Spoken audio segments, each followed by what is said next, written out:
Press release. Budget votes. Speech by Minister of Public Enterprises Pravin Gordhan to the National Council of Provinces, NCOP, Chairperson members. Fellow South Africans. Iintroduction. Government will be investing R368 billion over the next 3 years, of which Transnet and Eskom account for a significant share. The infrastructure investments being undertaken by the SOCs will contribute towards the improvement of the quality of life for our people. For instance, in the electricity sector, Eskom continues to connect new households to electricity, with the aim of achieving universal access by 2025. Over 200,000 new connections were achieved in 2017-18 financial year.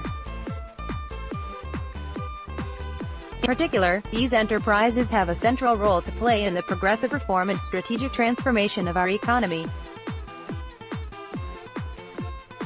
For instance, Eskom's mission is the provision of electricity, as well as related services, to enable development and economic growth.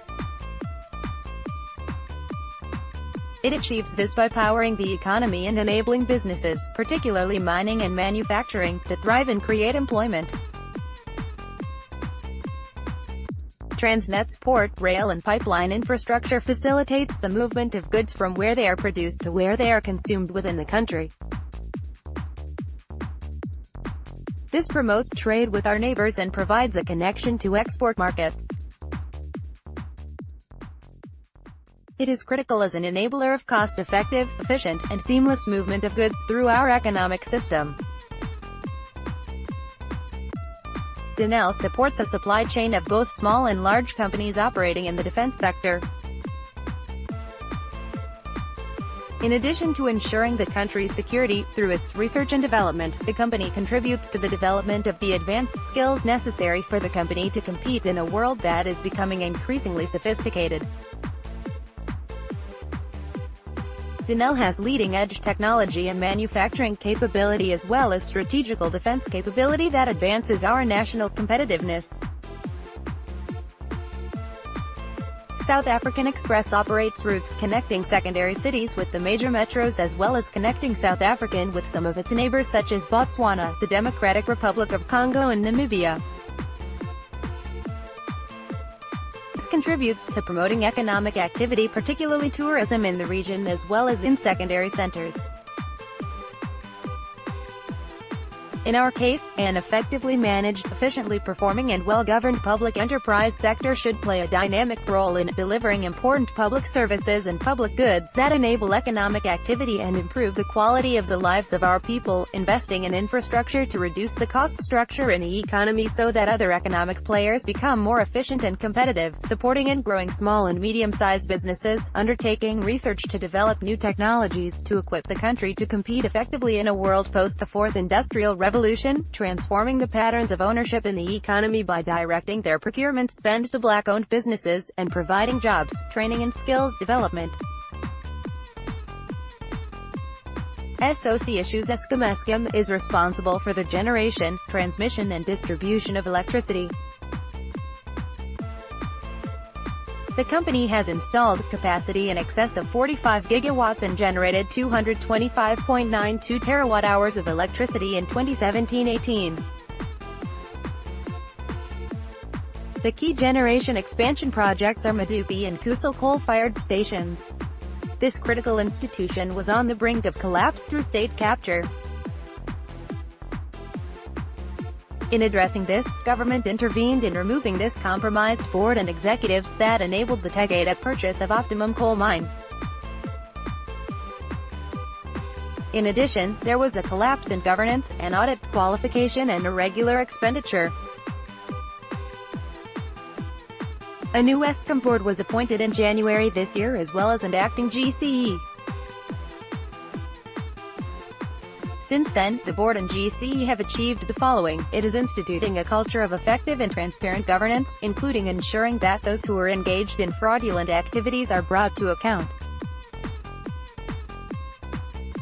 This has resulted in the departure of 6 senior managers on the basis of serious allegations of misconduct.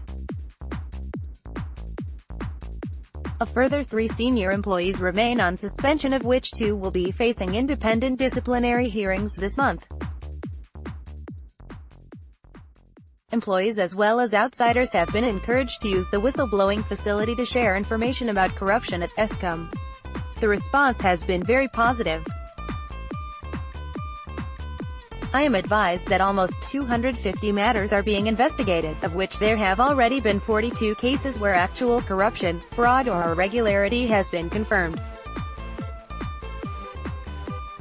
Lifestyle audits have commenced and the process is projected to be finalized by the end of July 2018. No load shedding over the winter period is anticipated. Managing and mitigating the transition. The introduction of renewable energy to diversify the energy mix remains the government policy, and Eskom is playing a critical role by ennobling their connection to the grid and as an off-taker of the energy produced. The development need to be carefully managed due to the impact of the new capacity displacing Eskom's coal-fired power stations. The threat posed by the closure of coal-fired power stations will have adverse socio-economic impacts resulting from the closure of more than half of collieries supplying Eskom.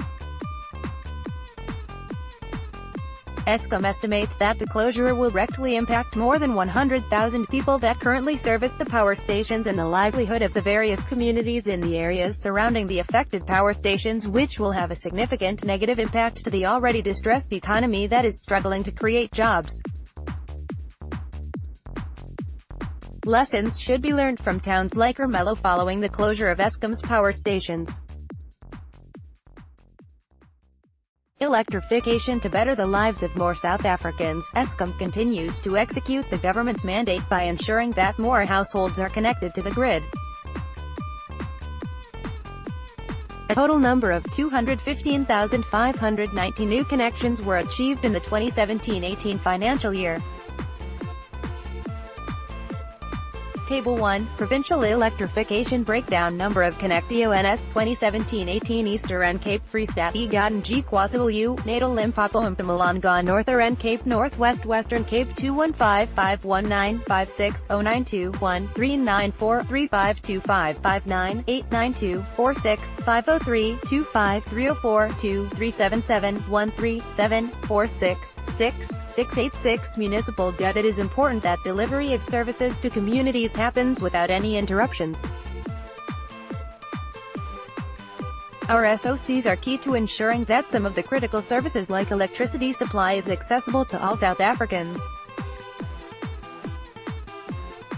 Therefore, the culture of payment for service rendered is inculcated in our society to ensure effective and efficient provision of goods and services.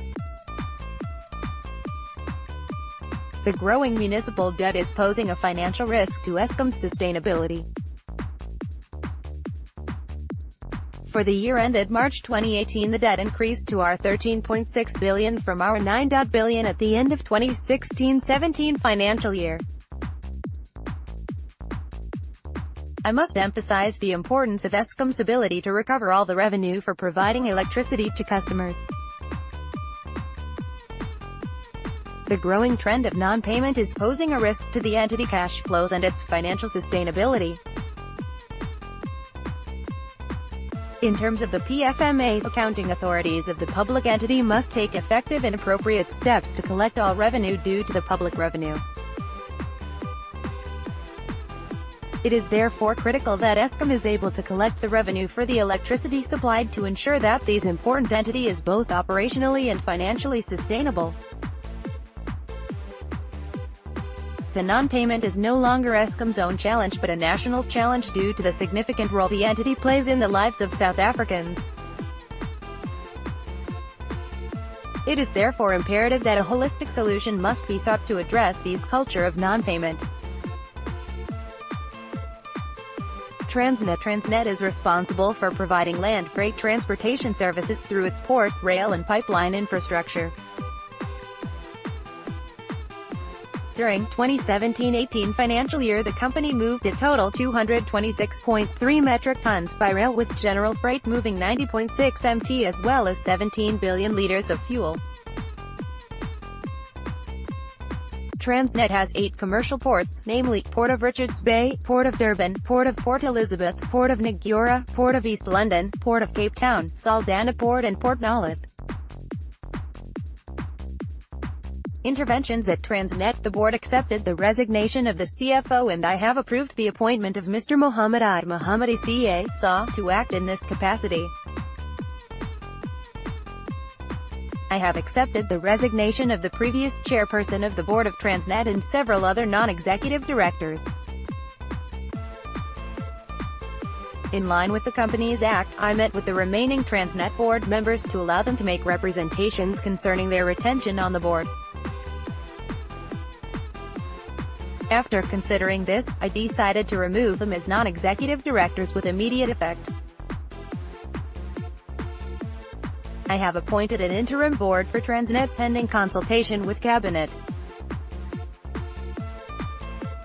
The new interim board of directors will be directed to act on the findings of the Worksman's investigation and other forensic reports.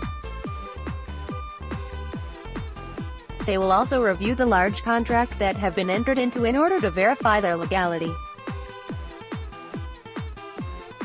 Transnet opportunities. There is strong focus on optimizing movement of freight on the coal, manganese, iron ore and other major export corridors. Cape Corridor investment is approximately R5 billion, of which most significant work will be done around the Cape Town Container Terminal. South Corridor investment is about R15 billion, will mostly be allocated to the manganese program. The scope includes moving manganese export from Port Elizabeth and other areas through Port of NCOP. There will be both a port terminal including equipment, facilities and a rail infrastructure portion. The first phase of manganese rail line investment project runs from Kimberley to DR and second phase entails infrastructure upgrades in Agura. Aldana third tippler installation investment over the next 2 years will be around R1.6 billion and will include the tippler and associated infrastructure. There are current contracts in place, and few more packages will go to market in next few months. Full focus on regional potential for each package identified includes roads and bridges, conveyor system, the tippler itself as well as ongoing power upgrade projects. Branch lines play a pivotal role of connecting rural towns that used to be economic centers with the existing economic hubs in the economy. The department working with Transnet and policy departments have developed the strategy that has resulted in the concession of 4 strategic branch lines in 2 provinces, in Northwest and Western Cape, and more are to be revitalized in 17/18's financial year, once viability has been undertaken on a case-by-case basis. Denel was one of the institutions where evidence of state capture began to emerge.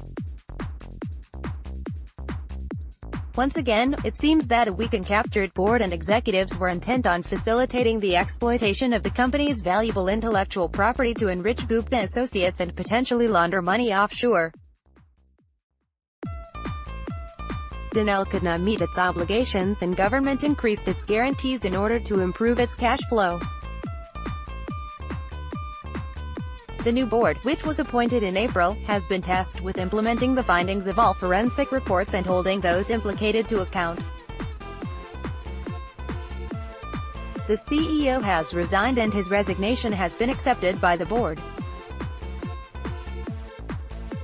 I have approved the appointment of Mr. Mike Kgobe, current head of Denel Aviation, as acting CEO. South African Express transports passengers and cargo as well as providing air charters and other related aviation services. The objective is to increase the frequency of services on lower-density routes which are not viable for large aircraft and expand air services on regional and secondary routes. The airline transported close to 300,000 passengers during 2016-17. Interventions at SACS 1. As a temporary stabilization measure, senior officials from the department were seconded to South African Express, whilst the process of appointing a permanent CEO and CFO is underway. 2. I am reviewing the board, with a view to strengthening its capacity. 3. I am strengthening the management and technical teams. 4. Government will consider to capitalize the airline in order to get more reliable and cost-efficient aircrafts. 5. Reports of corruption at South African Express, which you all will have seen was covered by the media last week, are being reviewed. 6. Plans and actions in the period ahead includes the consolidation of aviation assets and scaling operations to available fleet. Alex-Kor currently participates in a joint diamond mining venture with the Richtersveld community, which is governed by the settlement agreement reached in 2007 following from a land claim. Together with the community, Elector has been reviving the land diamond mining operations, which produced 162,000 carats of diamonds in 2016-17. Forensic investigators have been appointed to investigate allegations of wrongdoing at the company, including exclusion of certain contractors from marine mining procurement, lack of transparency on the sales and marketing of diamonds, and lack of information on the sales. In terms of Clause 7.7 of the Deed of Settlement, government through Elector is obligated to pay an amount of R45 meters to the Richtersveld property holding company as part of restitution. The community, under the leadership of its Communal Property Association (CPA) Executive Committee, decided in 2016 that the said R45 meters should no longer be paid to the property holding company but to members of the Richtersveld communities. This will necessitate an amendment to the Deed of Settlement (DOS), which must be endorsed by the Land Claims Court for payment to be made direct to the communities. The Department of Rural Development and Land Reform, as custodian of restitution matters and CPA governance, appointed an attorney to help the communities with their issues, in particular the amendment of the DOS. The amendment of the DOS will not cover the R45 meters issue only, but even things such as the collapse, amalgamation of various structures established under the DOS into one company. It has been agreed that for the purpose of moving the court application, a better process will be to draft an agreement to be entered into and signed by all parties to the DOS. The agreement will be submitted as part of the amendment to the DOS and will in a way minimize opposition to the amendment of the DOS. SAFCOL manages 181,000 hectares of forest, which equates to approximately 10% of the country's plantation forest land. In addition, SAFCOL owns 80% of a Mozambican state-owned company, IFLOMA, with a total area of 16,200 hectares. Much of the land managed by SAFCOL is under land claim. Whilst awaiting finalization of the land claims, the company has entered into social compacts with the local communities to address public facilities requirements of these communities using timber-frame structures. Some of the structures donated by SAFCOL are desks, classrooms, early childhood centers, and frail care centers. This social investment has primarily been in Limpopo, Mpumalanga and KwaZulu-Natal due to their operations being in these provinces. The appeal from members that the project be extended to the other 9 provinces has been heard, and SAFCOL will be directed to redesign the program accordingly. The business is in a position to invest more into its operations. Its balance sheet carries no debt. The department and SAFCOL will be working in this financial year to present me with the investment plan that the business revenues and profits are increased in line with its peers in the sector. Through such an investment, we need to see further jobs and enterprise opportunities being opened for the peoples of the rural communities. This is in line with this government commitment to rural economic development. Key interventions. The following are key interventions: recapture the state, hold to account those that have been involved in malfeasance, strengthen governance, stabilize the entities and return them to financial sustainability, and use the companies to transform and boost the economy. conclusion. In conclusion, we shall seek to ensure that the SOCs are positioned so that they can facilitate inclusive growth, massive investment, both foreign and local, job creation, skills development, and assist with enterprise-wide and business creation. The actions will involve the recapture of SOCs through boards with capacity, capability and integrity, skilled management with proven track record and integrity, conduct forensics and ensure consequence management, integrity and good governance, including lifestyle audits and stopping officials from doing business with SOCs, auditors and legal firms, clean up their act merger of the airline's procurement processes with transparency and oversight. Review business models, both now and for the future, where issues of sustainability will be integral to any proposed solution. Role of the SOC in the economy so that they are able to promote investment, job development, enable skills acquisition and enable growth of business. The Department of Public Enterprises itself needs to be enhanced so that it is able to accommodate these changes. We need to identify, locate and trace stolen assets so that these can be restored to SOCs and the South African people to whom they belong.